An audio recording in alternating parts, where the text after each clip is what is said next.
Boa noite a todos, sejam bem-vindos aí a mais um encontro para a educação dos sentimentos, falando aqui do Evangelho de João. Vamos começar hoje o capítulo 4 de João, indo do seu versículo 1 até o versículo 42. Esse é o trecho que nós vamos acompanhar, refletir um pouco e tentar extrair algumas lições para o nosso dia a dia, para a nossa mudança de comportamento, para melhor. Então vamos começar a leitura, cada um com a Bíblia que tem em sua casa, começando aqui no primeiro versículo. E quando o Senhor entendeu que os fariseus tinham ouvido o que Jesus fazia e batizava mais discípulos do que João, ainda que Jesus mesmo não batizava mais os seus discípulos, deixou a Judéia e foi outra vez para a Galiléia. E era-lhe necessário passar por Samaria. Foi, pois, a uma cidade de Samaria chamada Sicar, junto da herdade que Jacó tinha dado a seu filho José. E estava ali a fonte de Jacó. Jesus, pois, cansado do caminho, assentou-se assim junto da fonte. Era isto quase a hora sexta. Veio uma mulher de Samaria tirar água. Disse-lhe Jesus: dá-me de beber, porque os seus discípulos tinham ido à cidade comprar comida.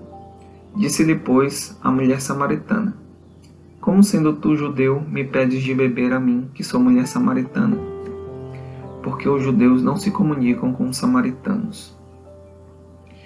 Então eu queria parar aqui e fazer uma primeira reflexão, sobre essa época do Cristo, contextualizar um pouco. Esse foi um período que o povo hebreu tinha se dividido em dois reinos: o reino do norte, o reino de Israel, que tinha a capital Samaria, e o reino do sul, o reino de Judá, que tinha a capital Jerusalém. Então, esses dois reinos passaram muito tempo em conflito e por divergências religiosas. Então, os samaritanos, eles eram tidos como hereges pelos judeus ortodoxos. Kardec fala lá no Evangelho segundo o Espiritismo que os samaritanos, eles adotaram apenas o Pentateuco e descartaram os outros textos costumeiros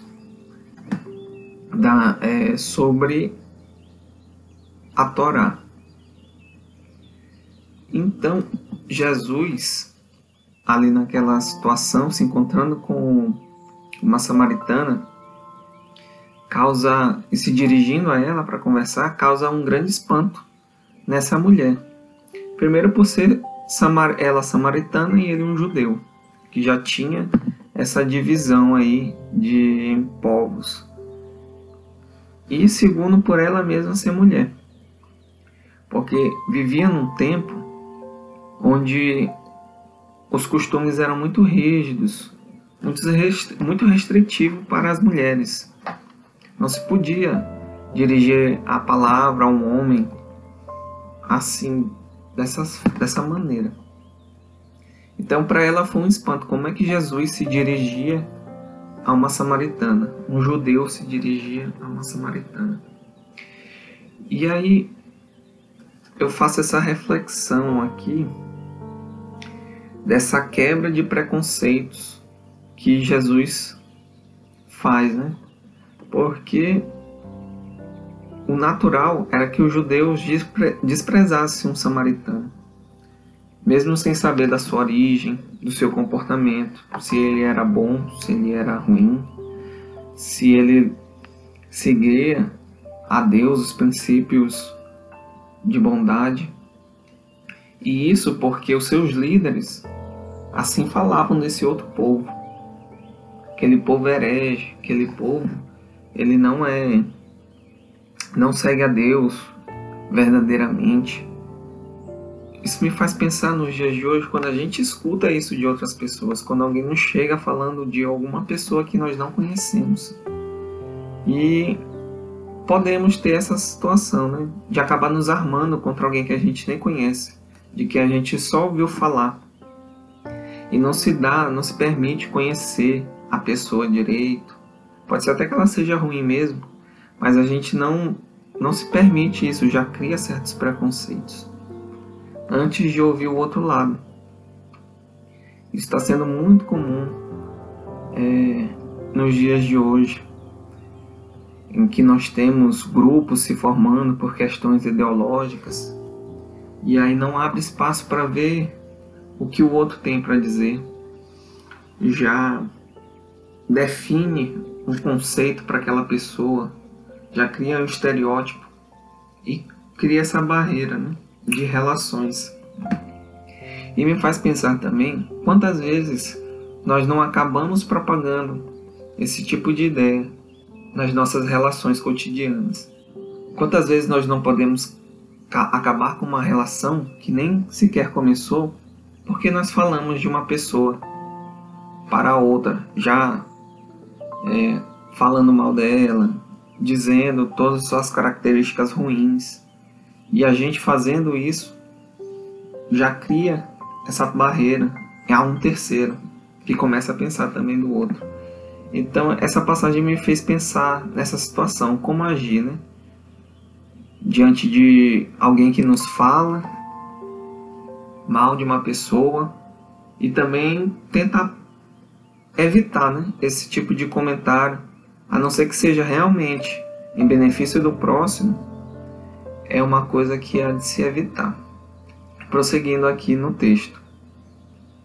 Jesus respondeu e disse-lhe: se tu conheceras o dom de Deus e quem é o que te diz, dá-me de beber, tu lhe pedirias e ele te daria água viva.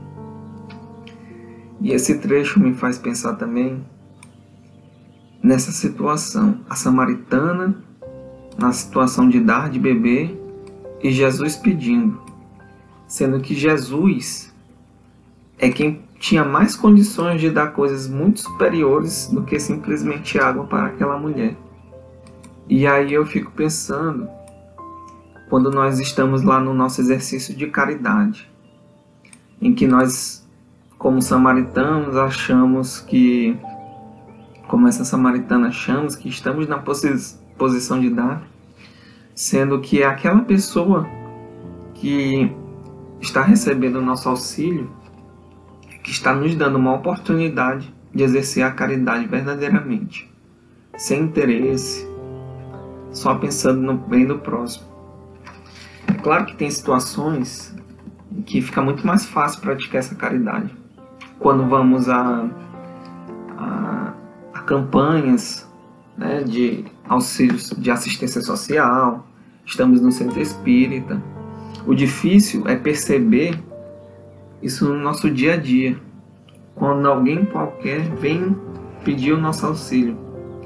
Muitas vezes até inspirado por bons espíritos que veem na gente um ponto de socorro.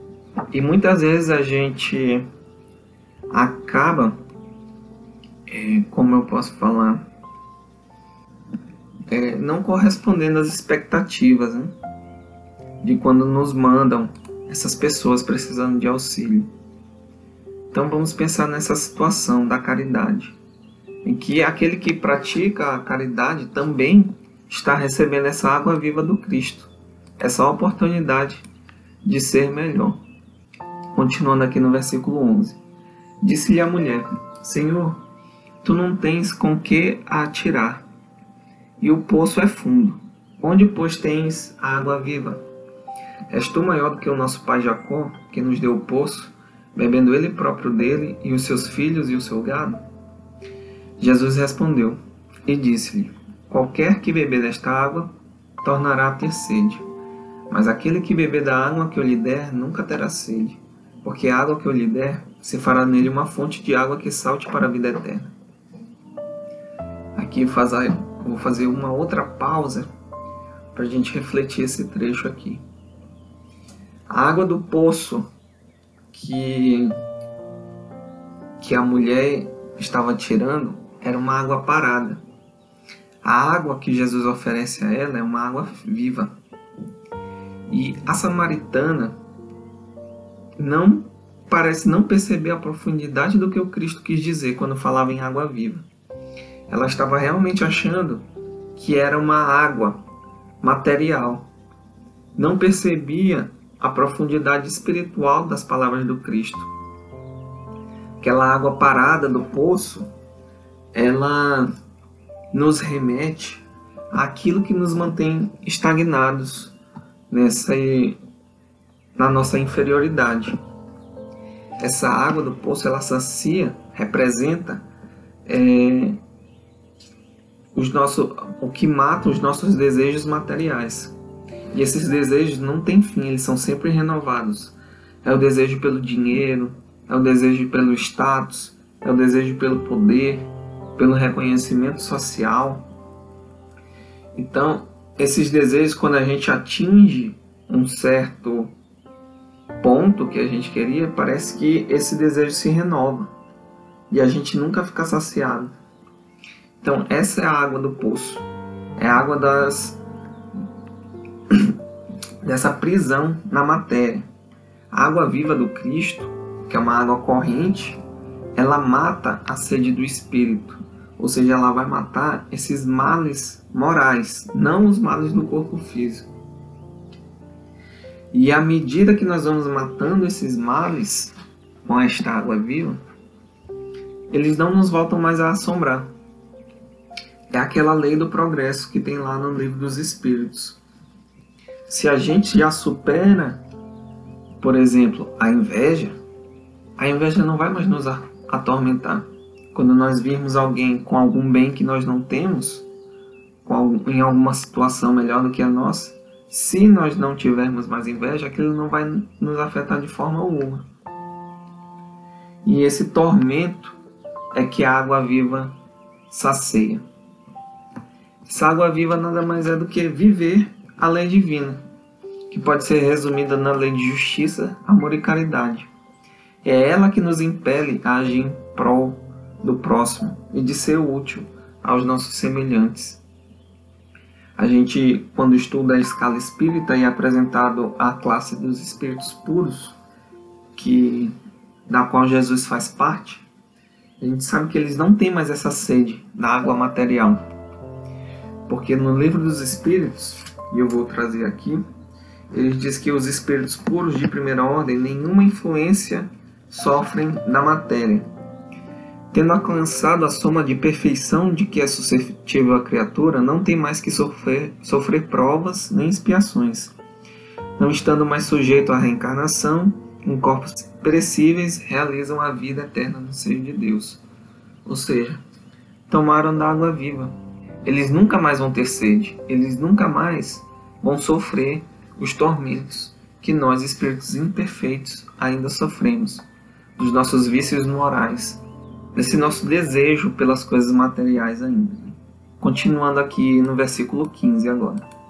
Disse-lhe a mulher: Senhor, dá-me dessa água, para que não mais tenha sede e não venha aqui tirá-la. Parece que a mulher continua ainda pensando na água material. Disse-lhe Jesus: Vai, chama o teu marido e venha cá.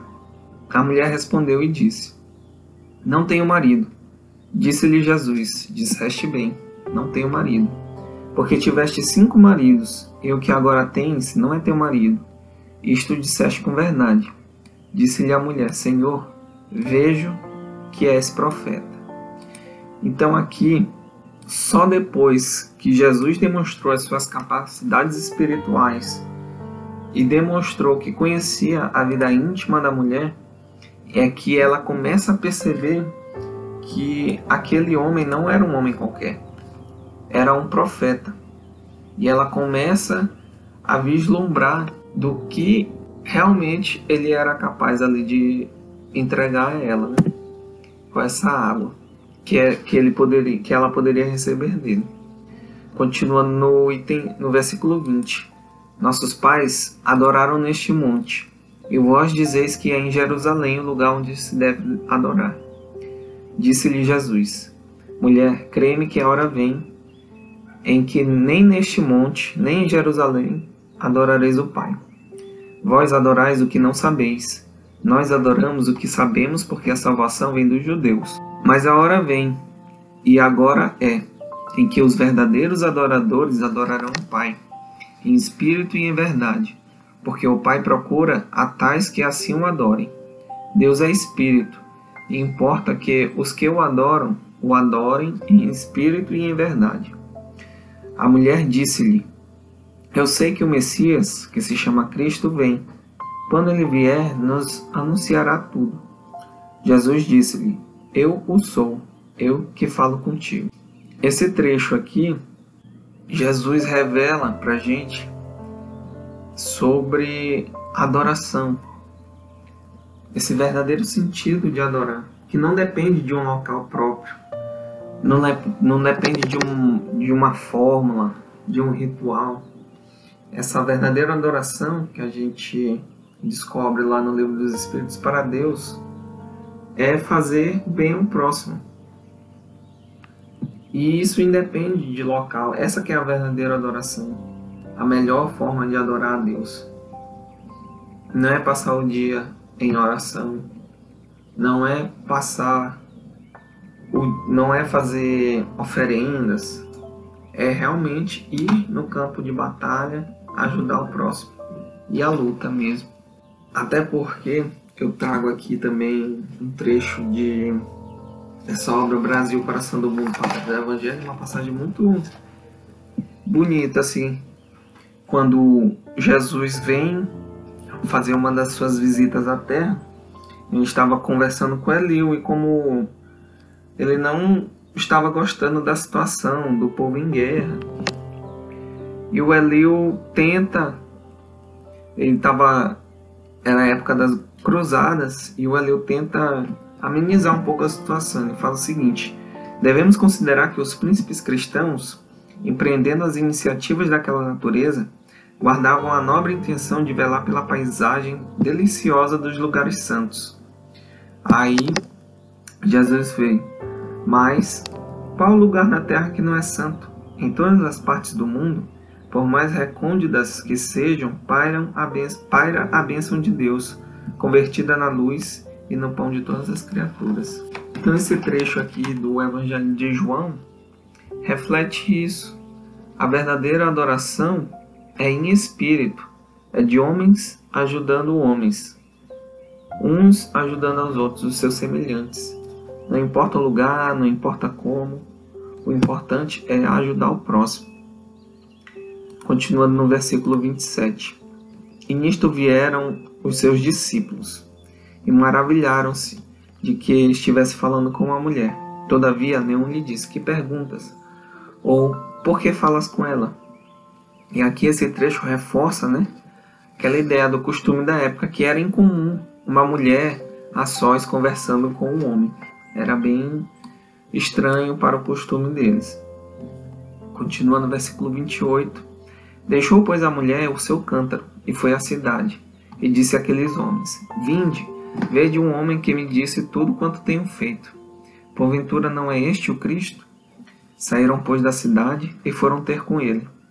E entretanto seus discípulos lhe rogaram, dizendo: Rabi, come.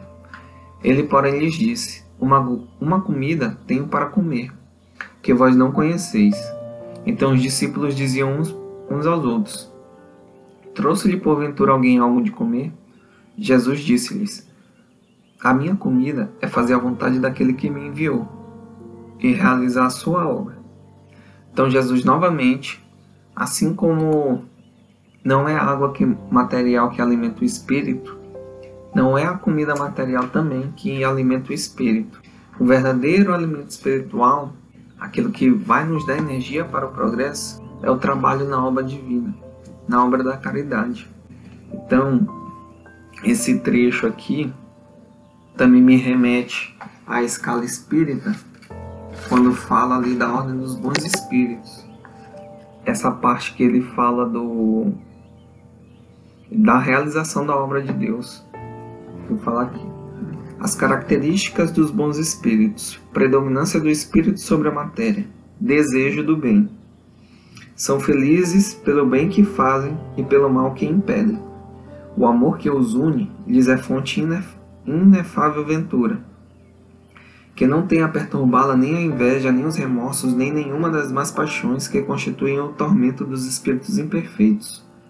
Todos, entretanto, ainda têm que passar por provas até que atinjam a perfeição. Então, atingir esse patamar de espírito bom já é uma coisa incrível. Mesmo que esses espíritos ainda tenham que reencarnar e passar por provas para atingir a perfeição, eles já são felizes ao ponto de fazer o bem pelo bem e ser felizes também evitando acontecer o mal. Então olha só o que diz Jesus: a minha comida é fazer a vontade daquele que me enviou para ir realizar sua obra. Atingindo já esse próximo patamar no progresso, na escala espírita, nós já estamos chegando nesse nível. Estamos felizes só de realizar a obra divina. Então, isso me faz pensar também, que alcançar o reino dos céus, a verdadeira felicidade, ou o paraíso, é trabalhar na obra de Deus. E aí, eu faço a seguinte pergunta: qual é o paraíso que nós estamos almejando? Será que a gente ainda tem muito essa ideia do paraíso onde a gente vai ficar só gozando, sem muito trabalho? Porque esse não é o paraíso prometido pelo Cristo. Será que nós realmente queremos ir para esse paraíso, onde há trabalho, onde há esforço pelo próximo? Porque é esse o paraíso que Jesus nos oferece. E ele, sendo espírito puro, deu o exemplo do trabalho. Ele encarnou entre nós sem necessidade de encarnar mais, mas veio aqui, porque aqui tinha o trabalho de Deus a ser feito. E é assim que ele se sente feliz, realizando a obra do seu Criador. Continuando então o versículo 35. Não dizeis vós que há ainda 4 meses até que venha a ceifa? Eis que eu vos digo: levantai os vossos olhos e vede as terras, que já estão brancas para a ceifa. E o que ceifa recebe galardão, e ajunta fruto para a vida eterna, para que assim o que semeia como o que ceifa, ambos se regozijem.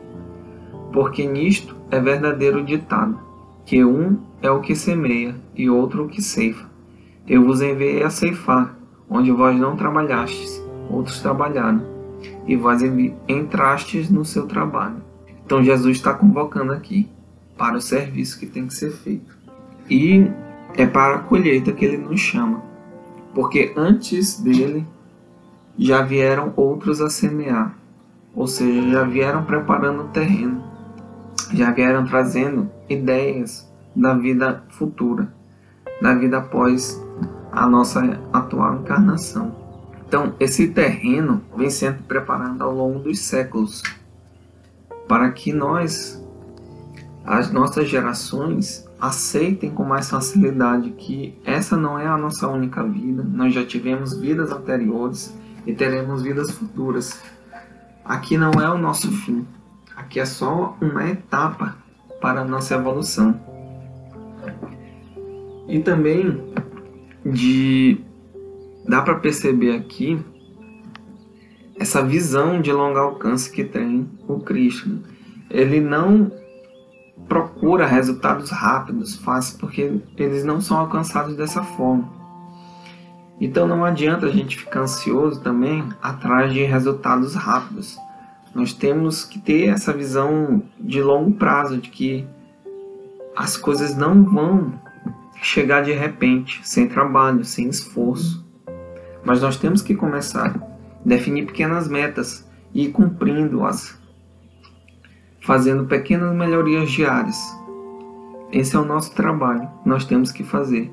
E também indo ao próximo, fazendo pequenos trabalhos por eles também, para que alcancem essa perfeição. E aqui, chegando no final dos versículos, versículo 39. E muitos dos samaritanos daquela cidade creram nele, pela palavra da mulher que testificou. Disse-me tudo quanto eu tenho feito. Indo, pois, ter com ele os samaritanos, rogaram-lhe que ficasse com eles. E ficou ali 2 dias. E muitos mais creram nele, por causa da sua palavra. E diziam à mulher: já não é pelo teu dito que nós cremos, porque nós mesmos o temos ouvido. E sabemos que este é verdadeiramente o Cristo, o Salvador do mundo. Então termina aqui um trecho, desse capítulo de João. E esse trecho me fez lembrar muito dos 3 graus de adeptos do Espiritismo que Kardec fala lá na conclusão de Livro dos Espíritos. E fala assim: o Espiritismo se apresenta sob 3 aspectos diferentes: o das manifestações, o dos princípios e da filosofia que delas decorrem, e o da aplicação desses princípios. Daí 3 classes, ou antes 3 graus de adeptos. Primeiro, os que creem nas manifestações e se limitam a comprová-las. Para esses, o Espiritismo é uma ciência experimental.